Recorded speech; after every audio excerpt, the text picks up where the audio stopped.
Police वाले आए थे, बाबूजी मार रहे थे, भाभी आए। क्यों, क्या बात हो गया? कैसा ही सा है वैसा ही जो मतलब हाउस बना हुआ है, सब 2 लाठी उस बच्चे को मारा। Shelter house. उसका बच्चा हुआ उसी को मार दिया, साहब क्या करे।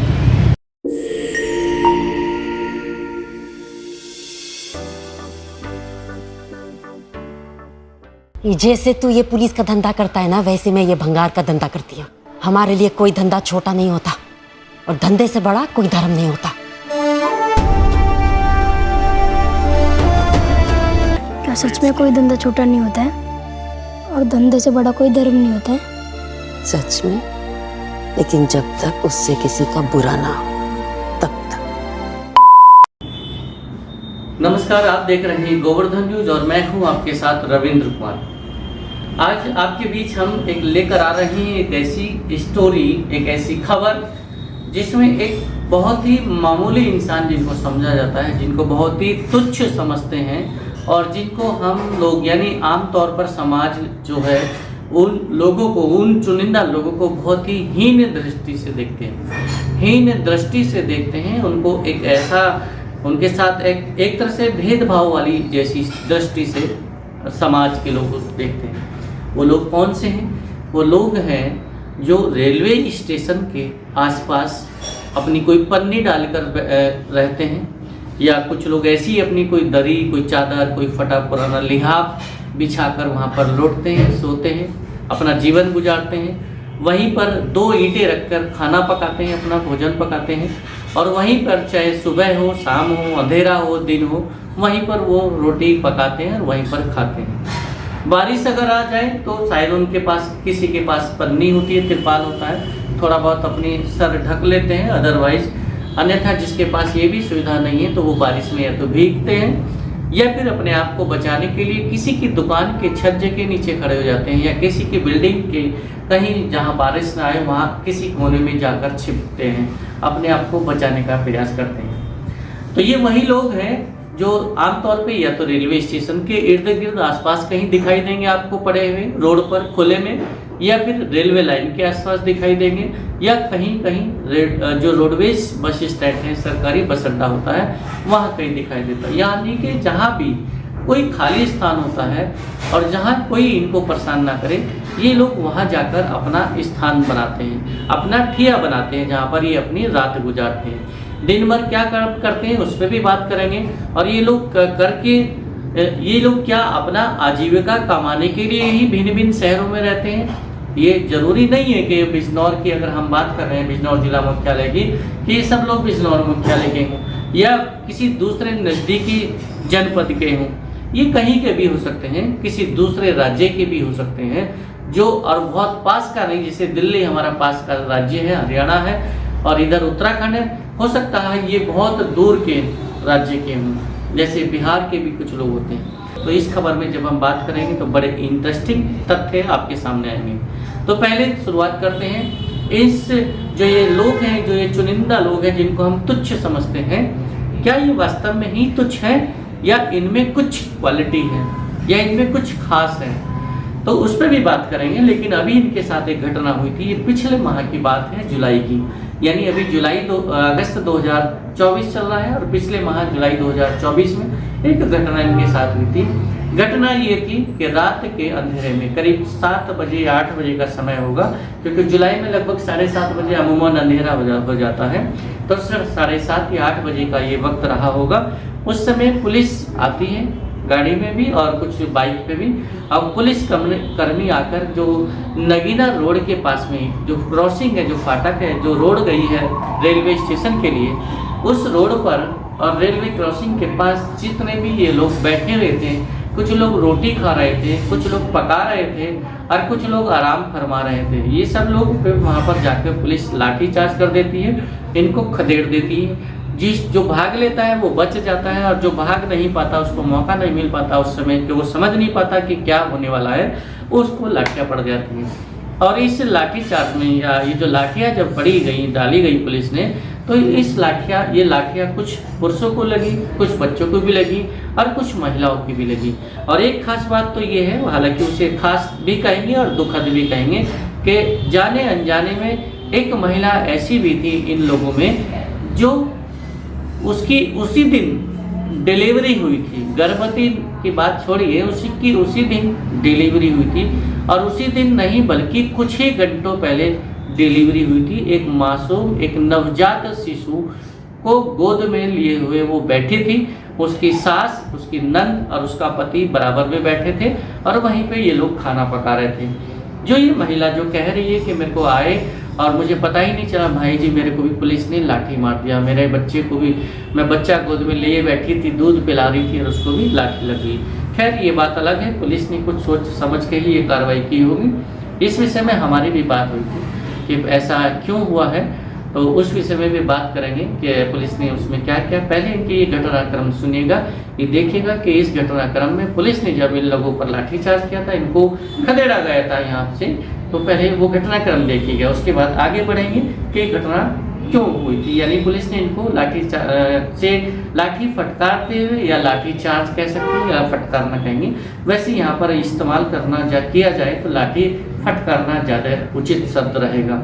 तो बात करेंगे कि पुलिस ने लाठी फटकार कर क्यों इनको यहाँ से खदेड़ा था। पहले इनका अपना एक ये जो घटनाक्रम हुआ था, इनके साथ जो लाठी फटकारी गई और उसी दरमियान कुछ लाठियाँ इन लोगों को लगी हैं, तो उसका पूरा एक घटनाक्रम देखिएगा। जो आप लोग यहाँ रहते थे, जैसे जा रहे हैं, क्या बात हो गई आप अभी? पुलिस वाले रहने नहीं दे रहे। हैं? पुलिस वाले मार रहे बाबूजी, कहाँ जाए? पुलिस वाले मार कब अभी आए थे यहाँ पर? कहाँ से? उनका बच्चा हुआ रहने नहीं दे रहे, उनका बच्चा हुआ रहने नहीं दे रहा। अच्छा, किसको हुआ बच्चा उधर? आज ही हुआ बच्चा? अच्छा, दिखा दीजिए अपने ये किनको हुआ बच्चा अभी आज? आपका? हाँ, सारी हमारी भाभी है, हैं?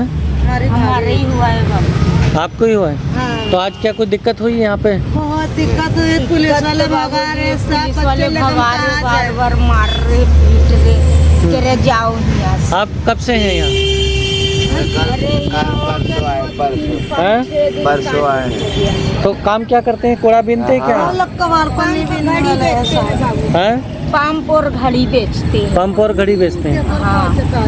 तो कोई ऐसा ठिया नहीं बनाते? किराए उराए पे रह के अगर रहने लगो आप? बाबूजी है तो किराया पे ठिया, मगर बहुत दूर है, यहाँ पर है ही नहीं। नहीं, जैसे जहाँ रहते हो तो यहीं पे मकान लो किराए पे, और अपनी आधार कार्ड वगैरह होता है आपके पास? यहाँ पर नहीं, आधार कार्ड भी नहीं है? नहीं। तो बिना आधार कार्ड के तो फिर दिक्कत आएगी ना आपके सामने। साहब आप लोग का सहारे हम लोग पड़े हैं। नहीं देखो, सहारे नहीं होता कोई है। हमारा साथ नहीं दे रहा। नहीं, सहारे क्या होता है कि कानून, देश कानून से चलता है। अब सब लोगों को आधार कार्ड, अब इतने कार्ड होते हैं तो पुलिस को भी डर रहता है कि कहीं कोई गलत आदमी तो नहीं है आप लोगों के बीच में। हम लोग गरीब अगर मेरे पास भी आधार कार्ड नहीं होता तो पुलिस मेरे से भी पूछेगी ना, तुम कौन हो, कहाँ से हो। पुलिस वाले आए, उस बेचारे को भी बच्चा हुआ, उसी को 2 लाठी मारे साहब। आप अच्छा, ये तो खैर गलत है थोड़ा, इतना तो। उसको 2 लाठी मार दिए साहब। चलो ठीक है, अपनी कहीं व्यवस्था बनाओ और आराम से रहो, है ना? रास्ता नहीं है, आप लोग का सहारा है साहब, आप ही कोई मदद कर सकते हैं साहब। नहीं, आपके लिए वैसे अगर बाहर से लोग आते हैं, एक नुमेश ग्राउंड के पास शेल्टर हाउस बना हुआ है। सर 2 लाठी उस बच्चे को मारा, शेल्टर हाउस, उसका बच्चा हुआ, उसी को मार दिया साहब, क्या करे। यहाँ पर शेल्टर हाउस भी बना हुआ है, आप चाहें तो परमिशन लेके रह सकते हैं, लेकिन अपनी व्यवस्था करनी पड़ेगी आपको। ऐसे साहब क्या ऐसे करना पड़ेगा, हम लोग तो गरीब आदमी, क्या जाने साहब। भाई हम कहाँ से आए, मान लो मैं अगर दिल्ली जाऊँ, हाँ, ठीक है, मुझे वहाँ अगर रुकना है तो मुझे अपना पहचान तो बतानी पड़ेगी ना। मैं बिजनौर से हूँ, हाँ साहब, बिजनौर से हूँ, ये पहचान बतानी होगी। और ये पहचान कैसे बताऊँगा? आधार कार्ड से। अब पूरे देश में आधार कार्ड बनता है, आपको भी बनवा लेना चाहिए ना, आप जहाँ से साहब हैं। ये बताइए, हम इतने परिवार में से किसी एक का आधार दिखाए तो सब इसमें हो जाएगा। अरे वही तो गलत हो रहा ना बहन, वही चीज़ तो गलत है। आधार कार्ड होना जरूरी है, इसीलिए तो आप लोगों को परेशानी हो रही है यहाँ रहने में। साहब ये फिर तो आपको यहाँ कमरे भी इतने आवास विकास बनते हैं, सरकार इतने घर बनाती है, आपको भी मिल जाए। साहब हमारे यहाँ छोटा भाई है, वो भाभी है, बच्चा आज ही हुआ है। वो आप सही कह रहे हैं, जो भी है वो। हाँ, हम बहन है, हमारे पास एक ही आधार है साहब। आपके पास है आधार? हाँ, दिखाइए कहाँ का है, दिखाओ जरा। हमारा बिहार का है सर। कहाँ है यहाँ पर? हाँ है। आप दिखा सकते हैं? हाँ दिखा सकते। तो सबको बनवा लेना चाहिए बहन, ये तो कहीं से भी बन जाएगा। हमारे पास ऐसा नहीं है साहब, कोई बनवाता है कोई नहीं बनवाता है। हम रहते हैं बिहार, ये लोग रहते हैं कौशाम्बी जिला में। तो ये आपके परिवार के हैं क्या? हाँ, हमारा भाई है छोटा। अच्छा, तो ये कौशाम्बी में काम करता है? हाँ, नौकरी करते हैं, कुत्ता बिल्ली मरता है वही फेंकते हैं साहब। अच्छा अच्छा। और उसके सिवा टंकी संडास लेटरिन बाथरूम जो होता है वही साफ करते हैं हम लोग। तो आधार कार्ड आप लोग हाँ, बस एक हमारे मिनट पास दिखा है, दें। किसी के पास नहीं। और किसी के पास नहीं? और किसी के आप पास। दिखा सकती हैं? हाँ, हम दिखा जरा सकते दिखा हैं। दो जरा, फिर कोशिश करेंगे आपकी सबकी हेल्प हो। हमारा देखो बाबू साहब, हमारा एक छोटा सा नन्हा सा बच्चा, हमारे भाभी आप क्या, आपकी बहन है वो? भाभी है हमारी। अच्छा, ये भाभी है जिनको बच्चा हुआ है? हाँ, वो भाभी है। अच्छा अच्छा, इन ये जो खड़े हैं इनकी पत्नी है ना? हाँ हाँ साहब। लाओ दिखाओ जरा। हाँ, देखिए साहब, हमारा बिहार का आधार है। हम लोग साहब, हमारा घर परिवार सब है, लेकिन यहाँ पर आधार नहीं है साहब।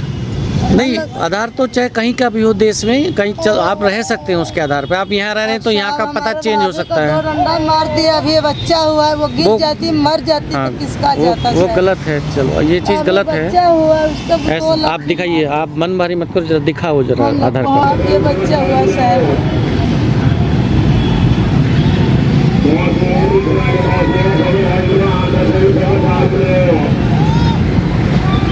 क्या नाम है आपका? सुंदरवासिनी देवी।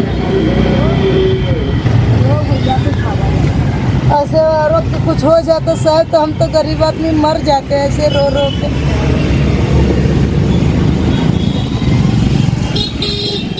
हमारे भाभी को टोला के मार दी, उसी का बच्चा हुआ उसी को मारती है साहब। सुनरवासी है ना? हाँ हाँ साहब। सुनरवासी देवी। पति का नाम रमेश दास है। हम लोग बनिया जात में आते हैं साहब। अच्छा, रमेश दास पति का नाम? रमेश दास, पश्चिमी चंपारण बिहार, बेतिया जिला। हाँ हाँ सर। तो आपको रेंट पे का अगर मकान लेना चाहें आप, जैसे आप कुछ पंप सर, वगैरह हमारे बेचते हैं तो पास आप पैसा है नहीं तो हम कैसे ले पाएंगे? शेल्टर हाउस में रहना, सरकार ने निराश्रित लोगों के लिए हाँ, बना हम रखा लेंगे है। साहब, लेकिन हमारे पास पैसा नहीं है कि हम किराया दे पाएंगे। हमारे भाभी का भी बच्चा हुआ है, हम कहाँ लेकर जाए साहब? चलो ठीक है, देखते हैं, बात करेंगे यहाँ के अफसरों से। ठीक है, पुलिस वाले आते हैं, हमारी भाभी को मार के चले जाते हैं। वो मर जाएगी तो हम कहाँ जाएंगे? ठीक ठीक, बात करेंगे। बात कीजिए साहब, गरीब आदमी का। ये कौन जो लेटी है ये? मेरी माँ है, बूढ़ी माँ, उसका आँखें दिखता नहीं है, अच्छा, अंधी है। अरे और रोशनी में देख नहीं पाते हैं। हुए देख नहीं पाती है बाबू। देखिए नान भर का बच्चा पैदा अभी हुआ तुम है। खड़े हो ना, अभी से जगाओगे तो ये कहेगी कि कौन है। अच्छा, तो बच्चा दिखाना जरा। दिखा दे। आज ही हुआ है ये? हाँ, अभी हुआ है साहब। अच्छा, इसके लिए तो कपड़े भी नहीं है अभी है? ऐसे नहीं है साहब, अभी बच्चा पैदा हुआ तो कहाँ से लाएंगे साहब? ठीक है, बताओ क्या परेशानी है जो आप लोग यहाँ परेशान? ये है कि पुलिस वाले आए थे, बाबूजी मार रहे थे भाभी आए। क्यों, क्या बात हो डर गई? कैसा ही सा है वैसा ही जो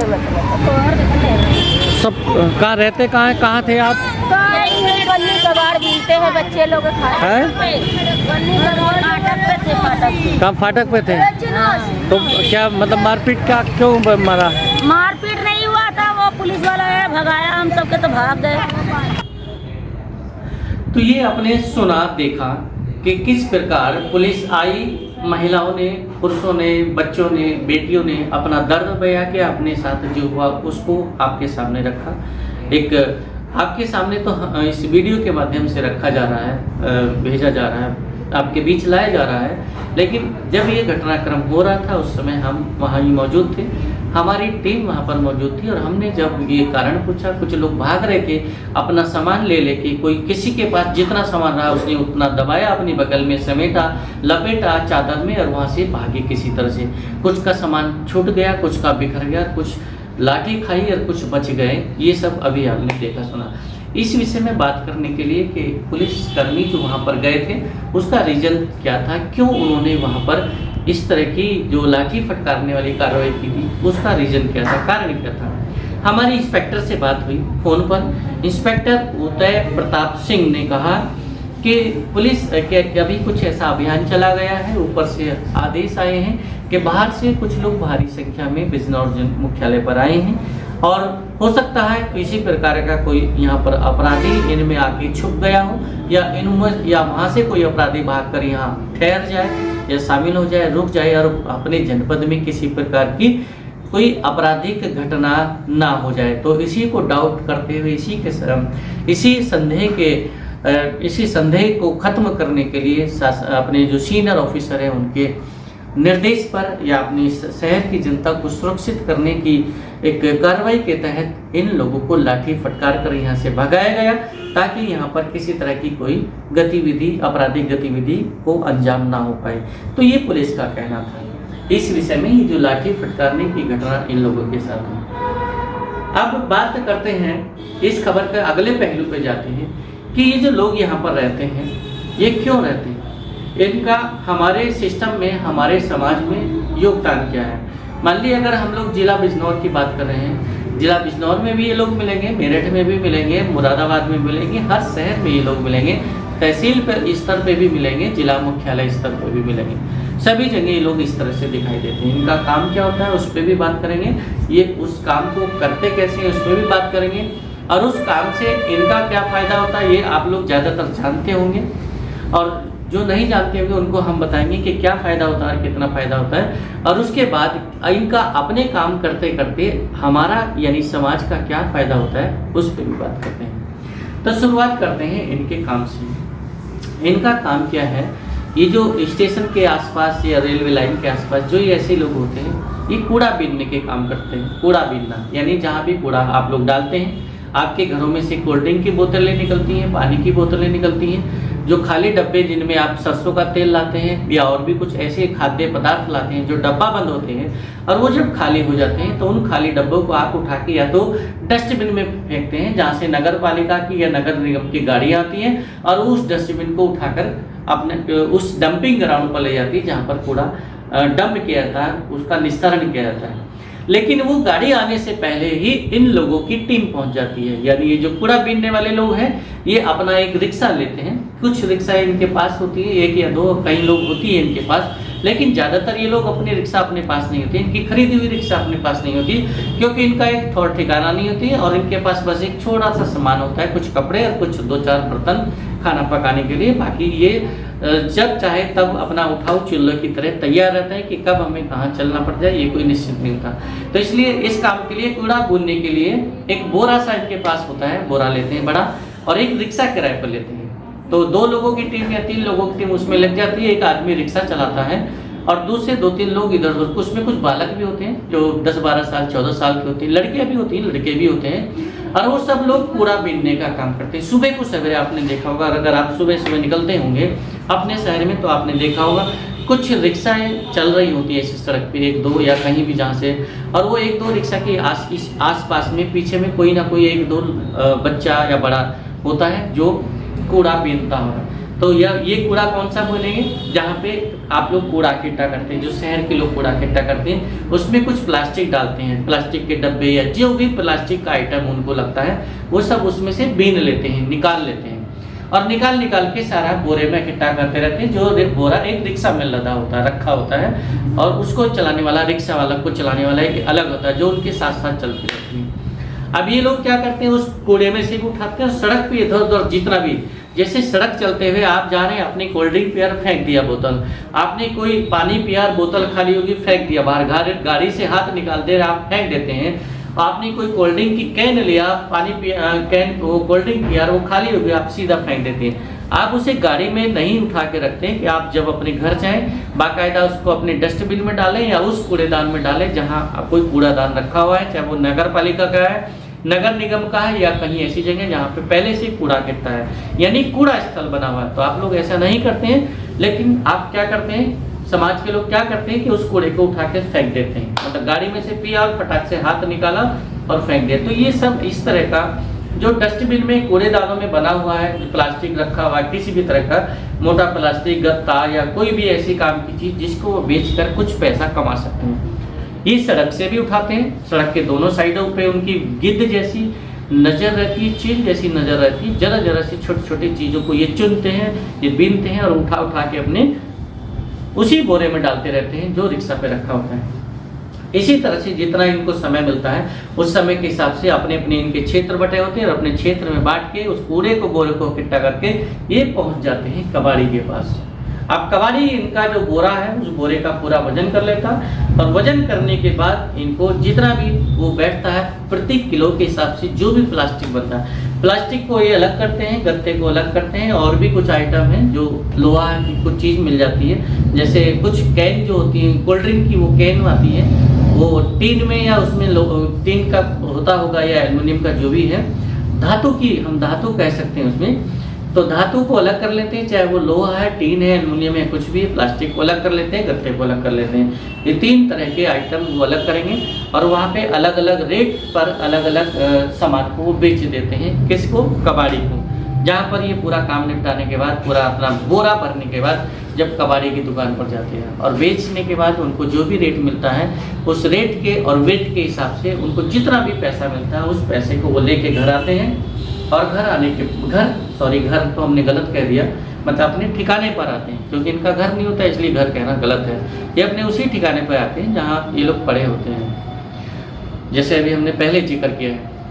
ठिकाने पे आने के बाद फिर इनका अपना वही खाना पीना करते हैं, फिर शाम को कुछ और मौका मिल जाता है तो शाम को जाते हैं और खाने पीने के बाद, ये तो सुबह का दौर हुआ, ये पहली पाली हुआ, फिर बीच में भी मौका लग गया तो एक राउंड बीच में भी घुमा देते हैं, लेकिन अक्सर सुबह और शाम इनका जरूर चलता है। शाम को अगर आप देखेंगे तो 9:30 या 10 बजे के बाद या 10:30 बजे के बाद इनकी फिर से रिक्शा घूम रही होती है और ये रिक्शा के साथ साथ 1 या 2 लोग जरूर साथ में होते हैं। एक रिक्शा चला रहा होता है और बाकी 1 या 2 लोग उस प्लास्टिक को, उस धातु की वस्तुओं को और उन गत्ते की चीज़ों को उठा के उस बोरे में डाल रहे होते हैं और बोरे में डालने के बाद फिर छटनी करते हैं। छटनी करके अलग अलग 3 श्रेणियों की जो वस्तुएं हैं, प्लास्टिक, धातु और गत्ता, सबको अलग अलग रेट पर उसके वेट के हिसाब से बेच देते हैं। तो ये सुबह शाम इनका ये काम है कूड़ा बीनने का, जिससे ये अपनी आजीविका कमाते हैं और आजीविका कमाने के से जो भी रकम आती है उससे अपना परिवार चलाते हैं। अब बात आती है कि ये जो इन्होंने आजीविका कमाई, ये इससे क्या इन्हीं का फायदा हुआ या इन्होंने किसी और का भी फायदा किया? तो ये सवाल के अगर हम उत्तर की बात करें तो इन्होंने अपना तो फायदा किया, ये आपने देखा, समाज के लिए, इस सृष्टि के लिए, इस पर्यावरण के लिए भी कर गए ये लोग, जाने अनजाने में कर गए। और जाने अनजाने में कैसे कर गए सुनिएगा, अभी बताते हैं आपको। आपने देखा होगा जब आप सड़क पे चल रहे होते हैं तो आप गंदगी फैलाते हैं। किस तरह से? आप कहीं से पानी लेंगे या कोल्ड ड्रिंक लेंगे, कोई भी रैपर लेंगे और वो सब कुछ भी खाने की चीज़ लेंगे और वो उसको पीने के बाद तुरंत बाहर बोतल से, गाड़ी से फेंक देंगे। यदि आप गाड़ी से चल रहे हैं, आप अगर बाइक से शहर में आए हैं, बाइक से निकले हैं, तो आपने कहीं पानी पिया या कुछ भी ऐसी चीज़ खाई जो प्लास्टिक के आइटम में बनती, प्लास्टिक के पैकिंग में बनती, वो आपने वहीं फेंक दिया। आपने कोल्ड ड्रिंक लिया, कोल्ड ड्रिंक की खाली की बोतल हुई, उसको बाहर कूड़े में फेंक दिया। डस्टबिन अगर रखा हुआ दुकानदार के पास और डस्टबिन नहीं है तो आपने वहीं फेंक दिया। कोई कोल्ड ड्रिंक की खाली बोतल लेके घर पे नहीं आता।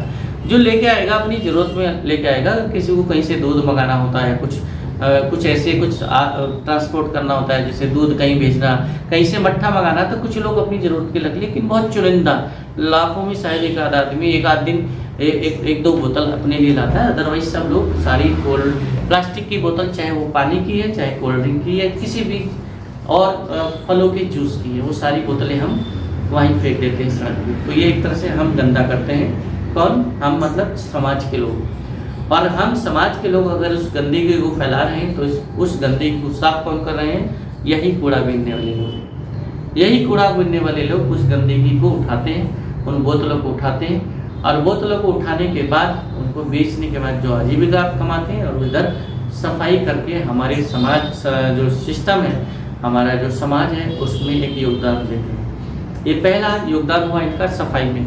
अब दूसरा योगदान सोचिए। दूसरा योगदान है इनका रिसाइकिल करने में। यानी जो प्लास्टिक है, जो एक बार पैकिंग होके कोई खाद्य पदार्थ आ गया, चाहे वो पेय पदार्थ है या खाद्य पदार्थ है, अगर वो प्लास्टिक की पैकिंग में आया है और किसी भी कस्टमर, किसी भी कंज्यूमर ने या किसी भी उपभोक्ता ने उसको यूज कर लिया, उसका उपभोग कर लिया, उपभोग करने के बाद वो बोतल, वो प्लास्टिक का जो भी रैपर है, जो भी पैकिंग है, वो खाली हो गया, जो गत्ते में वो पैक हो गया, एक कार्टून में वो खाली हो गया, और दुकानदार उसको बेच देते हैं या कुछ छोटी मोटी चीज़ें उसको वहीं पे फेंक देते हैं। जो ग्राहक है, जो उपभोक्ता है, उसको सड़क पे फेंक देते हैं। तो ये तो सफाई हुआ, उन्होंने उसको उठा के बेच दिया और ये तो सफाई का कार्य हुआ।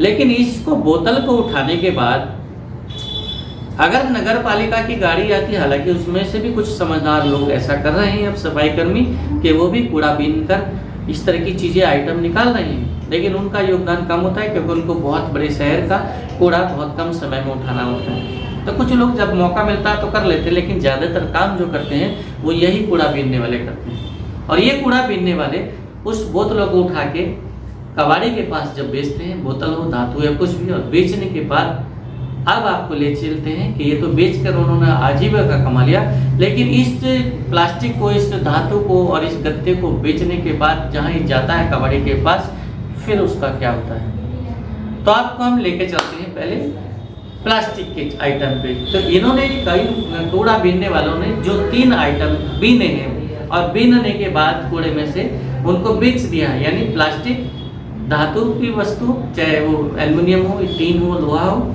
और तीसरा गत्ता, ये 3 चीज़ों को। तो हम सबसे पहले बात करते हैं प्लास्टिक की। तो प्लास्टिक की बात करने के लिए हम आपको बता दें बिजनौर में, ये बड़ी सौभाग्य की बात है जनपद बिजनौर के लिए कि जनपद बिजनौर में एक ऐसी महिला, एक ऐसी विधवा महिला जो निकटवर्ती गांव की है, यानी बिजनौर जिला मुख्यालय के निकटवर्ती ग्राम की है, जिस ग्राम का नाम है पेदी। आपने सुना होगा पेदी गाँव। बेदी गांव है नगीना रोड पे, यानी कोतवाली रोड भी कह सकते हैं। कोतवाली देहात नगीना से पहला पड़ता है। कोतवाली देहात एक अपने आप में एक खंड विकास है, विकास खंड क्षेत्र है, यानी ब्लॉक है। तो नगीना से पहले जो कोतवाली पड़ता है, इसलिए इसको कोतवाली रोड भी बोलते हैं और नगीना भी रोड भी बोलते हैं, क्योंकि एक ही रोड दोनों जगह गई है।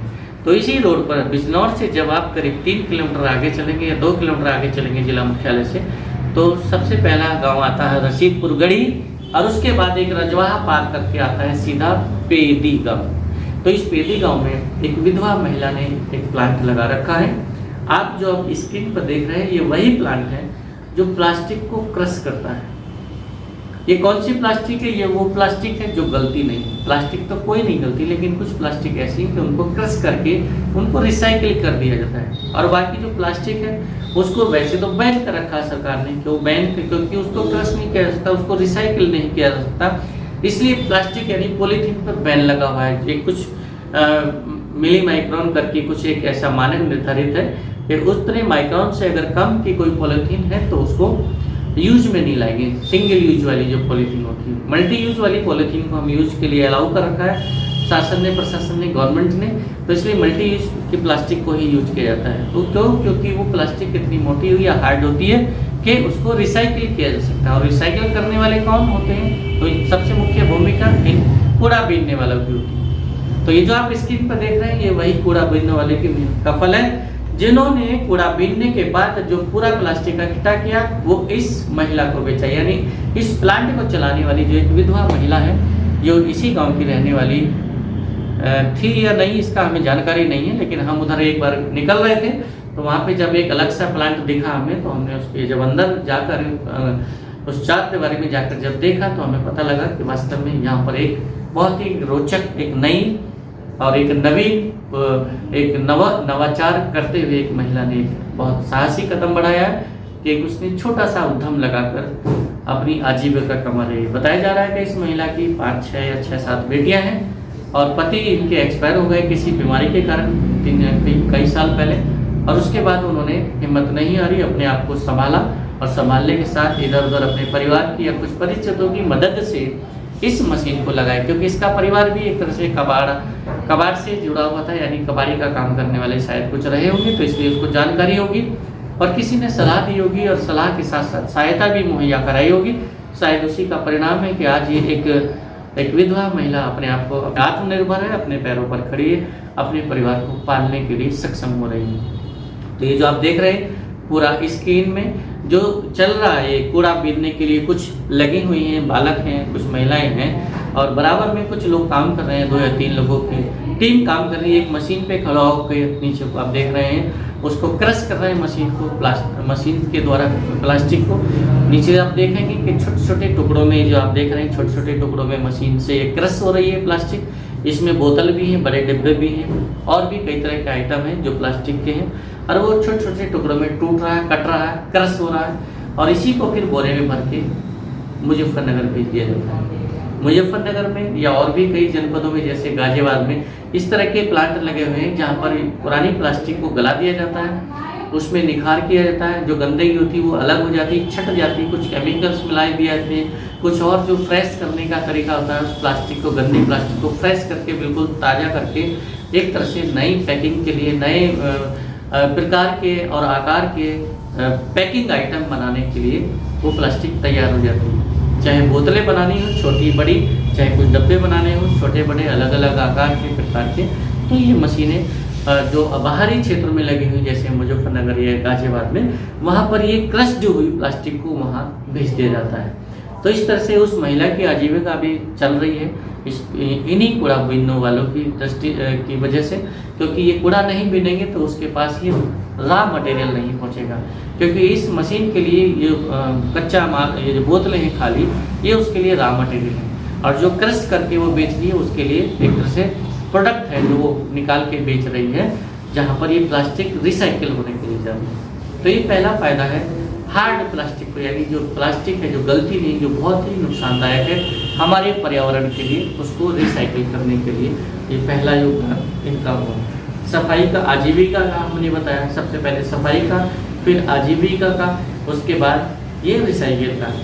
इसी तरह से जो धातु की वस्तुएं हैं उनको भी क्रश कर दिया जाता है और उनको भी मेल्ट करके यानी हाई टेम्परेचर पर उनको गलाकर फिर से एक लुगदी के रूप में तैयार किया जाता है, और वो इतना हार्ड, इतना गर्म होता है कि उसको जब कहीं पर डालते हैं उसको प्रेशर के द्वारा, हवा के प्रेशर के द्वारा उसका कोई भी आकार की हम धातु की कोई वस्तु, कोई टीन का डब्बा या कुछ भी बना सकते हैं।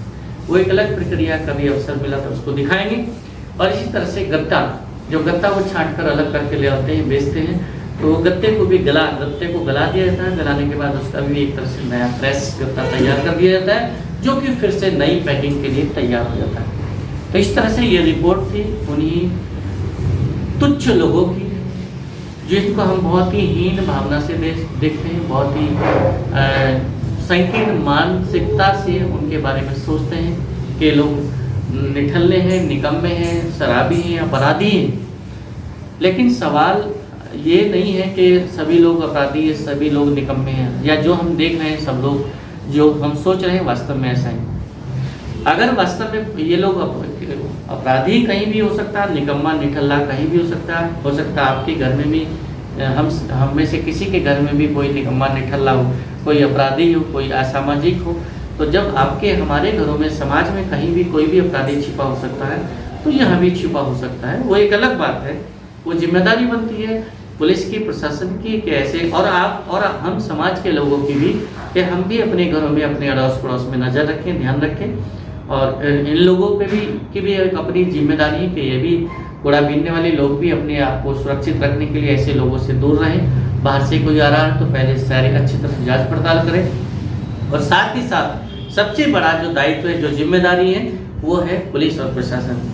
पुलिस को ज़रूरत है ऐसे लोगों का पुनर्वास करने के लिए। पुनर्वास मतलब इनको कुछ ऐसी जगह देने के लिए, कुछ ऐसा स्थान इनको दिया जाए जहाँ पर ये स्थायी रूप से रुक सकें, जहाँ इनको छोटी छोटी कोई झोपड़ी के रूप में कोई आवास दे दिया जाए। अगर सरकार नए आवास या पक्के आवास देने की स्थिति में नहीं तो झोपड़ी नुमा कोई जगह दे दी जाए, और जहाँ पर ये अपना कोई झोपड़ी नुमा घर बना सकें, और उसी में रहते हुए ये लोग अपना ये जो कूड़ा बीनकर अपनी आजीविका चला रहे हैं और अपने समाज के लिए सफाई और रिसाइकिल का काम कर रहे हैं, समाज का, पर्यावरण का योगदान दे रहे हैं। दोनों का एक इसमें फ़ायदा हो रहा है, उनका परिवार चल रहा है, समाज में जो पर्यावरण की जो समस्या बनती है प्लास्टिक की वजह से या अन्य चीज़ों से, गंदगी की वजह से, उसमें इनका बहुत बड़ा योगदान होता है। तो इसलिए ये ज़रूरत है, बहुत ही महत्वपूर्ण काम ये दोनों कर रहे हैं, अपने लिए भी, दूसरों के लिए भी, परिवार के लिए भी, संसार के लिए भी।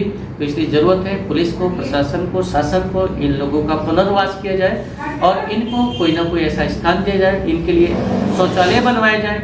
अगर अस्थायी पक्के शौचालय नहीं बना पा रही हैं तो सरकार वहाँ पर नगर पालिका के माध्यम से कोई भी सचल जो चला मोबाइल टॉयलेट होते हैं, जो वाहन पाइयों पे होते हैं मोबाइल टॉयलेट, वहाँ पर एक व्यवस्था कर सकते हैं जहाँ पर ये स्नान कर सकते हैं, जहाँ पर ये अपनी शौच आदि का कार्य कर सकते हैं, निवृत्त हो सकते हैं। शौच जाना होता है महिलाओं को, और भी कई शौच के साथ साथ सभी को पेशाब के लिए जाना होता है, तो टॉयलेट और स्नान गृह की इनको आवश्यकता है।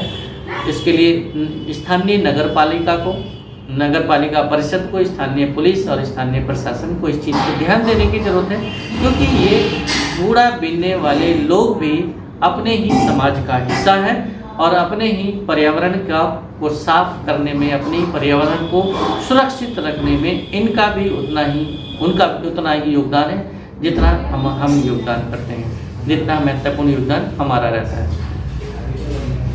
तो इस खबर में बस इतना ही। फिर कोई मुद्दा लेकर, फिर कोई समस्या लेकर आपके बीच हाजिर होंगे। तब तक बने रहिए हमारे साथ। नमस्कार, जय हिंद।